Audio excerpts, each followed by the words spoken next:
যারা জ্যোতিষীকে হাত দেখায় তাদের ঈমান চলে যাবে, ঈমান চলে যাবে। কেন? সবাই বলুন তকদিরের মালিক কে? আল্লাহ। আমাদের অনেক মোল্লার কাছে যাবেন, আপনি যদি বলেন যে ভাই আমার পেটে বাজছে একটু পানি পড়া দেন, আমার জ্বর হয়েছে একটু পানিতে দম করে দেন, তারা কিন্তু আপনার ভবিষ্যৎ বলবে না, আপনাকে বলবে এই পানিটা পড়ে দিয়েছি আপনি পান করুন, আল্লাহ চাইলে শিফা হবে। এটা হচ্ছে ইমানদার আলেমদের কথা। বুঝতে পেরেছেন না পারেনি? যারা হক তাদের কথা, এই পানিটাই দম করে দিলাম আপনি পান করবেন, আল্লাহ চাইলে ভালো হবে। আমাকে অনেকজন বলে যে হুজুর এটা হচ্ছে কি করব?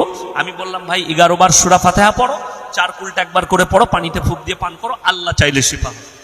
কি চাইলে? আল্লাহ চাইলে শিফা হবে। আর আপনি যদি কেউকে হাত দেখান ঈমান ধ্বংস হয়ে যাবে। কেন?